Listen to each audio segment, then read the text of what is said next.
Yes. Anyone? Tell me 3 things that stops you from being at your best. Anyone? 3 things that stops you from being at your best. How about you, Deb? 3 things that stop. 1 thing that stops you from being at your best. Anyone? My results. How many of you can relate to that? Your results. Who got those results? You. Who worked for those results? You. Who needs to take responsibility for those results? You. Who needs to stop regretting over yesterday and move on into tomorrow? You. Because if there's one thing we learn to do the most as human beings, we don't know how to let go of the past. The quicker you can let go of the past, the quicker you can grab hold to your future. So she came in that day frustrated at life. It seemed like every time she started one thing, another thing goes wrong. She gets this right and everything goes wrong again. She starts talking to that one and this one says, I don't want you anymore. And life just seems like a crazy roller coaster ride. How many of you been there before? Raise your hand. And the only person she could go to was Grandma, because Grandma's got an answer for everything. Grandma, I've had enough. I feel like quitting. There's no point in trying. Do you know what? Forget all these big goals and dreams. I'll just keep it simple. Do you know what Tesco's is? Do you know what Tesco's is called? I do. Do you want cash back? Yeah? That's easy. And then Grandma said, you know what? Come into the kitchen, darling. But Grandma, why is it every time I tell you I've got an issue, you want to feed me? Grandma says, shh.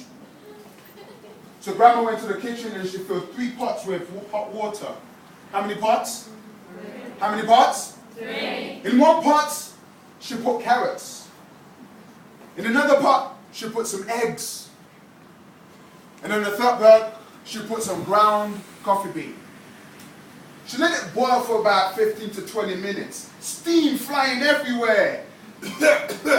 Grandma, what's your problem? I'm trying to tell you my problem and you're not answering me. Grandma's like, shh.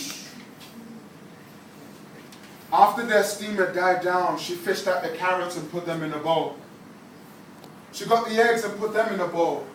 And she got the ground coffee beans and poured them in a lovely coffee mug. And she said to the young girl, she said, what can you see? She's like, carrots, egg and coffee in it. The grandma said, look closely. What have you noticed about each of these things? And Grandma then explained further. Before the carrots went into the hot water, it was tough on the outside, very strong. But when it faced the hot water, the carrot became what? Soft. She was starting to get it. The hard-boiled egg started out fluid, free-spirited, almost like when you were in primary school. No care in the world. You would sing, oh, a dare, a female dare. Woo! You were the only one that would walk down the street in a fairy dress. But you didn't care, you were free. But the minute you hit year 7, all of a sudden you were becoming more conscious. From a free-spirited person to someone who is hard on the inside, shut the world out. I don't really care anymore. Hold on, me and my music, don't like everyone. You became tough on the inside. How many remember that time when you switched? Raise your hand. Oh, you like the ground coffee bean. The very heat that was supposed to destroy you was the heat that you took. You turned it around and you gave off a lovely aroma. Which one are you, she said? Are you the egg? Are you the carrot? Or are you the coffee bean? When life knocks at your door and is ready to shake you up, are you going to step up and deliver? Or are you going to run and quiver?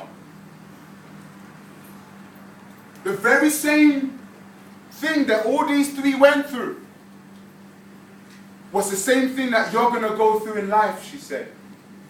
Times are going to be tough on the way to your dreams, but you've got to remember not to be the egg, not to be the carrot, but try your best to be like the ground coffee beans. Like the saying goes, wake up and smell the... Oh yeah, baby. How many of you learned something from that? Give yourselves a round of applause for being attentive.